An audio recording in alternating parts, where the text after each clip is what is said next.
फिर से सुन लीजिए, यूक्लिड फर्स्ट पोस्टुलेट कहती है a straight line may be drawn from any one point to another point या given two distinct point a unique line passes through it। इन्हीं दो बिंदुओं से होकर केवल और केवल एक रेखा खींची जा सकती है। अगर हम दो बिंदुओं से होकर जाने वाली 3-4 रेखाएं खींचना चाहें तो नहीं खींच सकते हैं। किन्हीं भी दो बिंदुओं से होकर जाने वाली केवल और केवल एक रेखा खींची जा सकती है। इसे यूक्लिड की प्रथम पोस्टुलेट्स कहते हैं। ठीक है,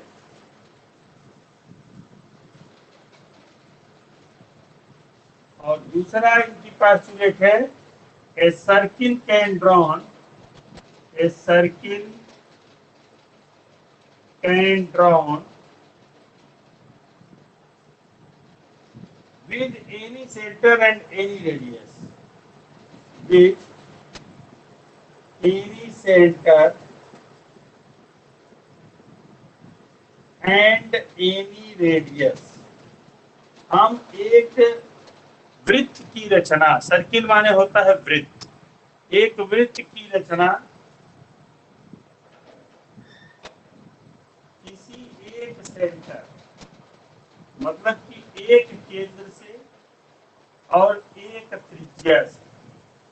अगर किसी एक बिंदु को निश्चित कर रहे हैं और एक त्रिज्या का मान ले ले, जैसे कि r बराबर 5 सेंटीमीटर, 2 सेंटीमीटर, 1 सेंटीमीटर ले ले, तो केवल और केवल एक सर्किल हम बना सकते हैं। इस बात को ध्यान रखना है कि केवल और केवल एक सर्किल कब बनेगा, जबकि उसका कोई एक केंद्र निश्चित हो। किसी एक केंद्र से एक निश्चित माप का रेडियस लेने पर केवल और केवल एक सर्किल बनाया जा सकता है। किसी उसी बिंदु से यही माप का आर माप का रेडियस अगर लेकर हम सोचें कि कई सर्किल बना देंगे यहाँ पे इसी बिंदु पे, तो बनना संभव नहीं है। रेडियस अगर सेम है, अगर 2 सेंटीमीटर रेडियस ले ली तो वो बिंदु पे प्रकाल की नोक रखने के बाद केवल और केवल एक हम क्या कर सकते हैं, सर्किल ड्रा कर सकते हैं। अब इसको इसी क्रम से आपको याद करना है, क्योंकि सीबीएसई जब भी पूछेगा तो इसी क्रम में पोस्टुलेट्स को पूछेगा, या पूछेगा ये कौन से नंबर की पोस्टुलेट्स है। पोस्टुलेट्स लिख के दे देगा तो आपको पूछेगा कि कौन से नंबर की पोस्टुलेट्स है। पहली पोस्टुलेट्स हमने बताया इसका यूक्लिड की है कि ये दो बिंदुओं से केवल और एक रेखा खींची जा सकती है। दूसरी पोस्टुलेट्स है कि किसी एक बिंदु को केंद्र मानकर एक निश्चित माप का एक ही वृत्त खींचा जा सकता है, यानी कि circle can be drawn with any centre with any radius. एक किसी भी नाप का एक सेंटर से एक ही क्या कर सकते हैं, रेखा खींच सकते हैं। फिर तीसरी पोस्टुलेट है कि all right angles are equal to one another. तीसरी पोस्टुलेट कहती है all right angles are equal to one another, सभी राइट एंगल आपस में बराबर होते हैं। तीसरी पोस्टुलेट जो यूक्लिड की बता रही है all right angles, all right angles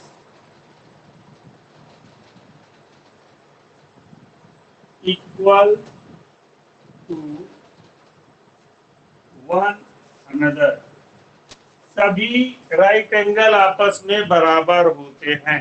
सीधी सी बात है, एक राइट एंगल हमने ये ले लिया ए बी सी, और एक राइट एंगल हमने ये ले लिया एफ जी। ये भी 90 अंश का होगा, ये भी 90 अंश का होगा। इसमें कुछ कहने की बात नहीं थी। जो भी राइट एंगल है, जो भी स्टेट खड़े होंगे वो सारे के सारे क्या होंगे, आपस में बराबर होंगे। यानी कि राइट एंगल आपस में क्या होते हैं, बराबर होते हैं। ये यूक्लिड की तीसरे नंबर की पोस्टुलेट है। पहले नंबर की पोस्टुलेट है दो बिंदुओं से केवल एक और एक रेखा खींची जा सकती है। One straight line given to distinct point, there is a unique line that passes through it। किसी भी दो बिंदुओं से होकर जाने वाली केवल एक रेखा होती है। दूसरा उन्होंने पोस्टुलेट बताया कि किसी एक को सेंटर मानकर एक नाप लेकर केवल और केवल एक सर्किल हम खींच सकते हैं। सर्किल के लिए अगर मैं रेडियस को अगर फिक्स कर लिया तो किसी एक बिंदु से एक ही माप का केवल एक वृत्त खींचा जा सकता है, अनंत वृत्त हम नहीं खींच सकते। अभी हमने करके देख लिया। सभी राइट एंगल के मान आपस में बराबर होते हैं।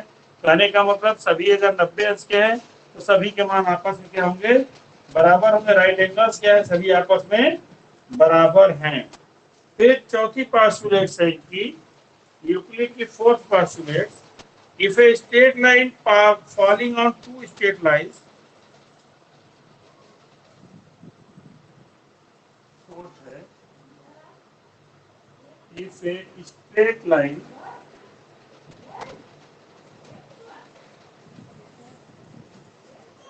falling on two straight lines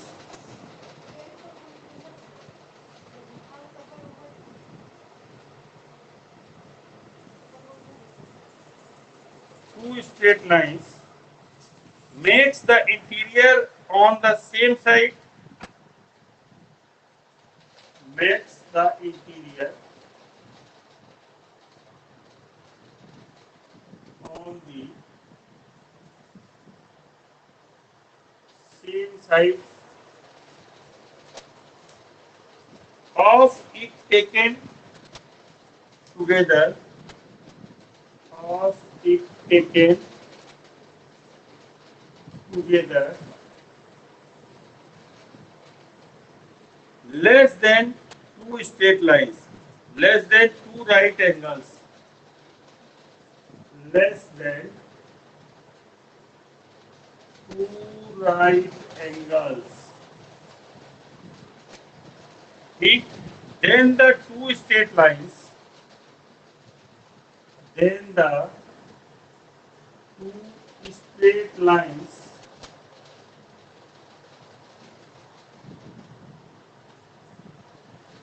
if produced infinitely, if produced infinitely, meet on that side on which the sum of angles less than two right angles, meets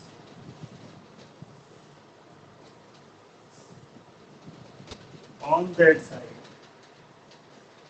on that side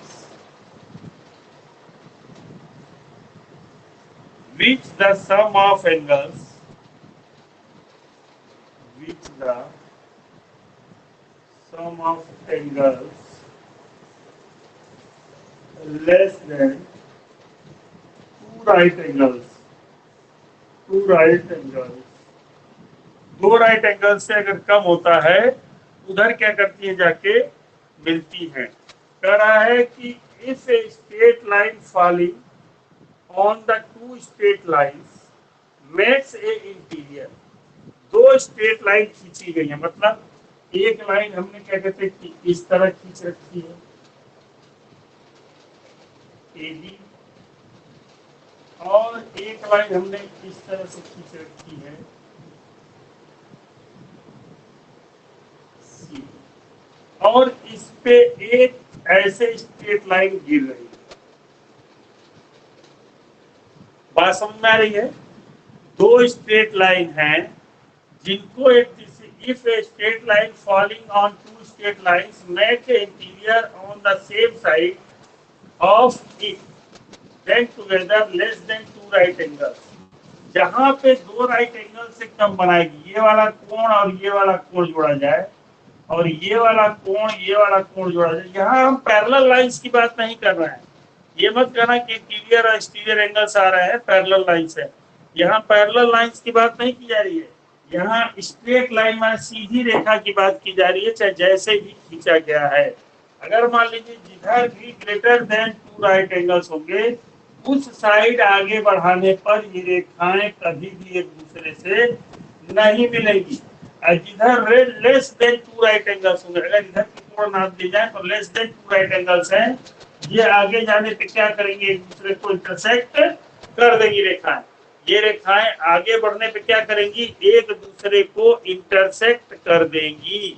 ये बात जान लीजिए, अगर किसी दो स्ट्रेट लाइन को एक तीसरी स्ट्रेट लाइन काटती है या प्रतिच्छेदित करती है, तो उनमें से जिस साइड, इस स्ट्रेट लाइन के द्वारा जिस साइड बने हुए एंगल क्या कहते हैं कि less than two right angle, 2 × 90 अंश is greater than this and this. जिधर लेस देन होंगे उधर ही क्या होगा, उधर आगे बढ़ाने पर वे दोनों रेखाएं एक दूसरे को प्रतिच्छेदित करेंगी या इंटरसेक्ट करेंगी। ध्यान से समझ जाइए, यदि दो स्ट्रेट लाइन खींची गई है, उन दोनों स्ट्रेट लाइन को कोई तीसरी लाइन काटती है, तो काटने वाली लाइन पर अगर जिस साइड, आप ये मत कहिएगा सर ऐसे कटा दिए हैं, आप इस तरह भी अगर कटाएंगे तो इधर वाला एंगल जो होगा ये less than two right angle आएगा और ये वाला greater than two right angle आएगा। आप किसी भी प्रकार से कटाएंगे तो अगर हम इस तरह भी कटा देते हैं तो भी क्या होगा, इधर वाला less than two right angle होगा, इधर वाला greater than two right angle आएगा। आप नाप के देख लीजिएगा, किसी भी तरह से अगर दो लाइनों को हम कटाते हैं, किसी भी, हाँ इसको सिद्ध करने की जरूरत है, आप नाप के कॉपी पे देख लीजिएगा कि यूक्लिड महोदय ने क्या सही बात कही है या गलत बात कही है। ये फोर्थ पास्टुलेट इनकी कहलाती है, ये अक्सर पूछी जाती है, ये बहुत इंपॉर्टेंट पास्टुलेट है क्योंकि लंबी चौड़ी लिखी बच्चों के दिमाग से उतर जाती है। क्रम से याद करिए, पहली पास्टुलेट ये हुई कि हमने दो बिंदुओं से केवल और केवल एक सरल रेखा खींच सकते हैं, one straight line can be drawn from given two points. और दूसरा पास्टुलेट हमने बताया कि किसी भी एक बिंदु से एक निश्चित माप का, एक निश्चित रेडियस का केवल और केवल एक सर्किल खींचा जा सकता है। और तीसरी पास्टुलेट हमने बताई कि दो राइट एंगल्स, क्या कोई भी राइट एंगल्स होंगे या कितने भी राइट एंगल्स ले लिए जाए, उनकी वैल्यू आपस में सदैव बराबर आती है, कभी कम या अधिक नहीं होती है, वो लगातार उतना ही बने रहते हैं जितने इसके हैं। और चौथी पास्टुलेट जो कि बहुत ही महत्वपूर्ण है, अक्सर ये पूछ जाता है कि right fourth postulates of Euclid, ये 2 नंबर में या 1 नंबर में पूछा जाएगा, या कभी पास्टुलेट लिख देता है तो उसके बाद नीचे पूछता है कि ये कौन से नंबर की पास्टुलेट है, 1 नंबर की, 2 नंबर की, 3 नंबर की, 4 नंबर की। तो उस कंडीशन में हमको ये बताना था क्या है।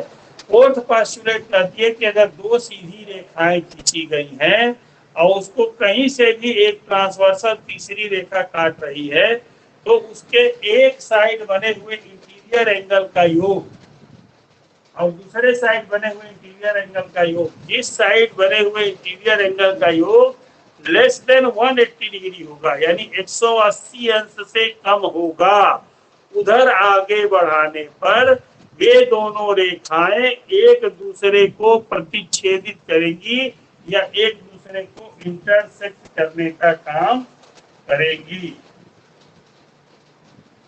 बात समझ में आई कि नहीं आई?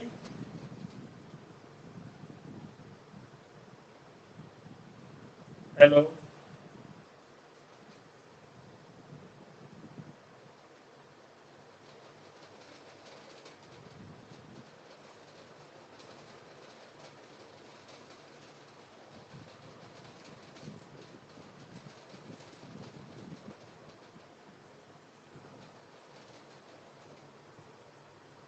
ठीक है।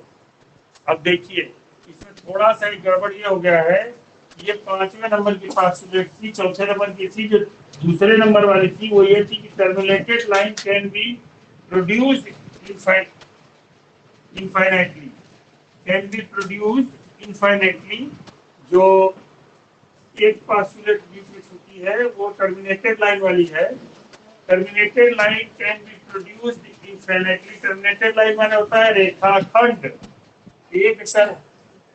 एक रेखाखंड अगर दिया गया है ए बी, तो इसको हम क्या कर सकते हैं, अनंत तक बढ़ा सकते हैं, जितना चाहे उतना हम क्या कर सकते हैं, इसको आगे बढ़ा सकते हैं। इस चैप्टर में यही 5 पास्टुलेट्स हैं। फिर से सुन लीजिए, पहली पास्टुलेट कि अगर दो बिंदु दिए गए हैं तो उनसे केवल और केवल एक रेखा खींची जा सकती है। दूसरी पोस्टुलेट कि दो बिंदुओं से अगर एक अगर टर्मिनेटेड लाइन दी गई है, श्रांत रेखा का मतलब होता है कि रेखाखंड दिया गया है, तो उसको दोनों साइड हम क्या कर सकते हैं, अनंत तक बढ़ा सकते हैं, इनफाइनाइट तक हम क्या कर सकते हैं, प्रोड्यूस कर सकते हैं। तीसरा है किसी एक सेंटर से हम क्या कर सकते हैं, सीधे एक ही क्या कर सकते हैं, एक रेडियस मानकर एक ही सर्किल ड्रा कर सकते हैं, कई सर्किल नहीं ड्रा कर सकते हैं। चौथी पोस्टुलेट कहती है कि आप जो है सभी राइट एंगल क्या होते हैं, आपस में बराबर होते हैं। और पांचवी पोस्टुलेट कहती है कि दो रेखाओं को अगर एक तीसरी रेखा काटती है और इंटरसेक्ट करती है तो जिस साइड उसके एंगल्स का योग 180 अंश से कम होता है उधर ही आगे बढ़ाने पर वह एक दूसरे को प्रतिच्छेदित करेंगी।